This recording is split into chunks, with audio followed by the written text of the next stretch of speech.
Hi, Fionnuala. Hi, Janie. We are at your home today, is that right? That's right. Welcome to my garden. It's so gorgeous. It is like a magical place. Cottage Gardens is magical, but Fionnuala's home, man, this is incredible. So what are we going to talk about today? Something I want to talk about because there's so much fear around it. A thing I want to talk about is self-seeding plants. Yes. A lot of people get worried, Yeah. say, oh, that seed's everywhere. Yeah, And you and they can use the word invasive, which is a big subject. But have a look at what I've got going here. One of my favorite self-seeding plants is this stunning geranium matarense. It's incredible. It is so amazing that I've obviously let it go all over the place, let it decide where it wants to be, and it works really well almost everywhere as long as there's some water. So is this self-seeded? You didn't plant these? I probably planted one maybe about 10 years ago. Oh my goodness. I know. This is incredible. When I walked up here, I gasped. I could not believe how beautiful these geraniums are. And so it's not something to be too concerned with, because say there was a one of them that's self-seeded in a spot that you don't want. Just pull it. You just pull it out. If you're weeding anyway and pulling out grasses you don't want or dandelions you don't want, something like this geranium matarense, it's very easy to recognize a seedling of it. If it's someplace you don't want it, you just pull that one out too and maybe give it to your friends. Yeah, Fionnuala's giving me some of these too. I'm very Yes. excited about it. This I is sure am. gorgeous. One more thing about this, it's a biennial. Oh, yes. It is a biennial. So this is year 2 is when it's blooming. Okay. Year 1 is when it's just this gorgeous foliage. Beautiful. So even though there's no flowers on these 4 or 5 plants here, I still deem them worthy of keeping because they're stunning. Because next year they're going to look like that. And because next year they're going to look like this. That is beautiful. I see a white one behind you. Well spotted, Janie. Another reason to let it go to seed is to see what it comes up with. Every now and again, I'll get a white one, Oh which to me is even more beautiful. It's magical. It's magical. This is what nature did. Look, it went from all of that to this color. Yes. It's incredible. So currently this is my favorite self-seeding plant in my whole garden. It's beautiful. I love it very much. It's beautiful. Another one that we can talk about is Echium. Pride of Madeira is what most people know it as, but there's a number of different kinds of Echium. This view behind you, Fionnuala, is incredible. It's incredible. You look like a fairy princess in this garden. Oh, So Echium. Is that Echium. how you say it? This is, yeah, Echium. This is one of the Echiums. This self-seeded in my garden also. And it is a somewhat blue, somewhat bushy plant. Right. Other Echiums turn out to be single stalk, like this big giant one here, Oh, yes. Oh, look at that. with pinker flowers. Oh, yes. This has incredible structure in your garden. Incredible. I know, it provides that vertical accent. But the other really great thing about it is the pollinators adore it. Hummingbirds love it, honeybees love it, native bees love it. It is really an amazing plant for pollinators. And it seeded itself. It seeded itself. I probably wouldn't have put it there, but I think it picked a perfectly fine spot. Oh, I see more over here. Oh, that's Yeah. beautiful. Now, are these biennials as well? These are also biennials. So year 1, you're going to get this beautiful, big Structure. structure, leafy plant that's sitting there looking amazing and bold. Year 2, it starts going up. Oh my goodness. It's Yeah. just so incredible. I've seen these on the side of the roads here in Petaluma, and they're just beautiful. And it's so fun to know what it is. And the geranium in front of it is just gorgeous. I know. It It is so makes my beautiful. April garden really, really special. Yeah, And just like so much fun to wander through in the morning. magical. I mean, that's all I can. This is magical. Just like cottage gardens. Cottage gardens is magical as well. Thank you so much. The other thing I wanted to say about self-seeding plants is they're quite often incredibly low maintenance and easy to take care of. So you've got your plants that you want and that you put in, and then you've got the backdrop of all these amazing plants that you don't really have to do anything with. Yeah, I love that. I love that. Make your life easy, make it more carefree, and make it more fun. And then you can have a garden that looks like this. Yeah. I hope I'm showing this well because it is just incredible. Now, tell me about Nicotiana because I know that's one that you love and I've seen it I do. all over. Do you want to go over to the vegetable Yeah, garden? let's go find that. Let's go stand in there. Now, what are these right here?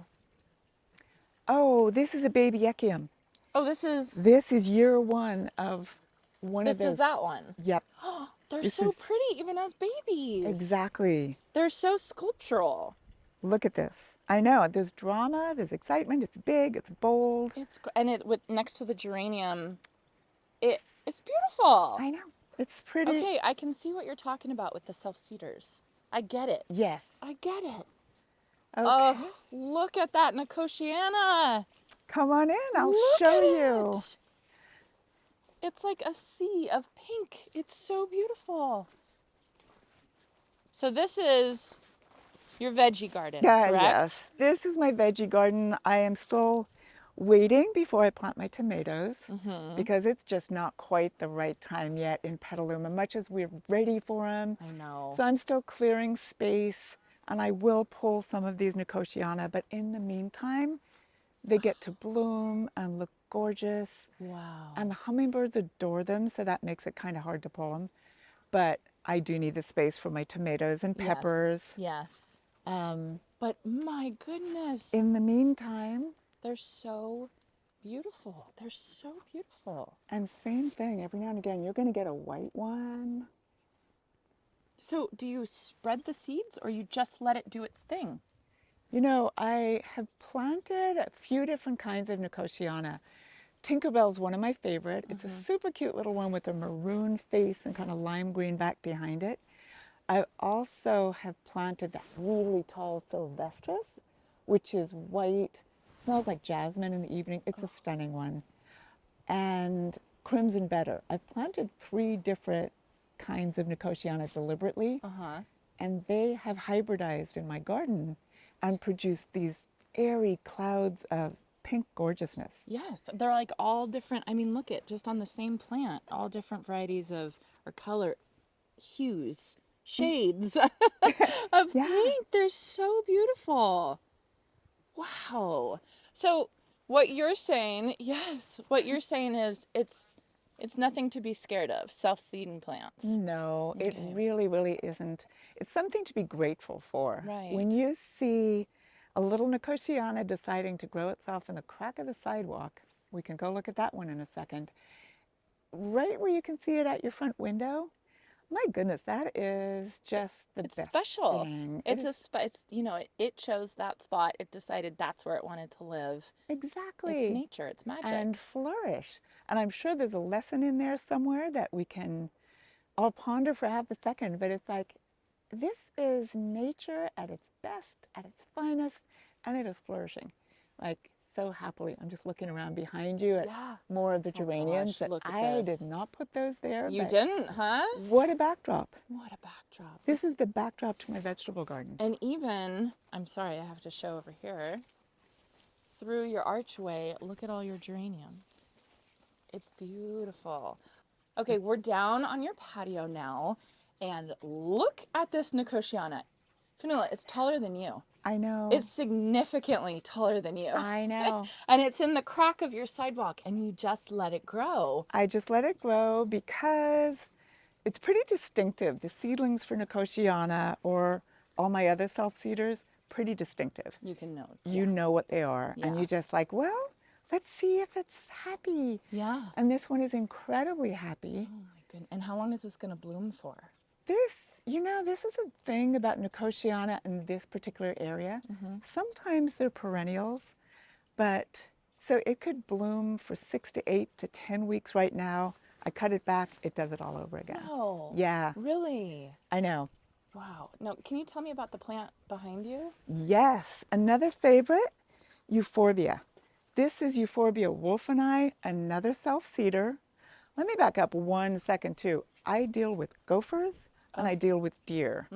So anything that self-seeds and the gophers and the deer don't eat are especially welcome. It's there. It's Euphorbia. so they don't like the euphorbia. No, they do This not like is the euphorbia. this is incredible. And these are its blooms, right? Yep, these are the blooms, and they actually make a really good cut flower too. So Really? this time of year, I'm picking lilacs, euphorbia, nicotiana, callas, and Making arrangements out of it. yeah, there's a little bit of a trick to this. So don't just go willy-nilly picking your euphorbia without asking me what the trick is. Okay. Okay, Does it have to do with the milky sap? yeah, there's that milky sap, and it's if you just cut it and stick it in the vase with everything else, that milky sap comes out and affects the other flowers. Okay. So I always sear the ends of it. Oh, good Yeah. to know. Good to know. So these are self-seeders in your garden as well. These are also growing in the crack between the patio. Oh. This is another one that decided this is its perfect spot. Oh, so you didn't plant this? I did not plant this Oh one. I my planted some over there and they meandered over this way. Wow. And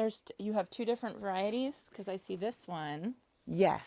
is dark and then I see this one is light. It's Yeah. beautiful. The straight wolfeni is the one with the green flowers, and then up the hill I planted black pearl, and again I think they're hybridizing. You think they're I crossing? think they're crossing amongst themselves and Isn't that producing this. romantic? Yes. They found their mate. It's so cute. So, question: if I came to Cottage Gardens of Petaluma and I wanted to get some of these plants that self-seed really well in Petaluma, could I just ask either you or someone else, and you could point me in the right direction? I certainly could. If I don't have them now, we go right back on the wish list. But I know I've got some euphorbia, I've got some nicotiana. Because you know I'm going to ask for all of these, I right? know. I might have some Echium next week. Oh, and yay! Yeah, Oh, fun. and the Put it on geranium hold. moderense I have How too. fun. Yeah. Well, this is so different because often we hear those are self-seeders, those are invasive. Be careful with that. But this is the perfect example of how to embrace it and how to actually, enjoy what nature does. To enjoy it, like trust your garden a little bit more. It shouldn't be all about control. I do understand when people they want to know where the plant is that they planted and it hasn't disappeared under something. But I really appreciate when this kind of exuberance. I just love this kind of exuberance. I love the magic. I love the feeling of wonder. So for me, this is the perfect garden. It's incredible. It is magical. Thank you so much, Fionuala. Thank you.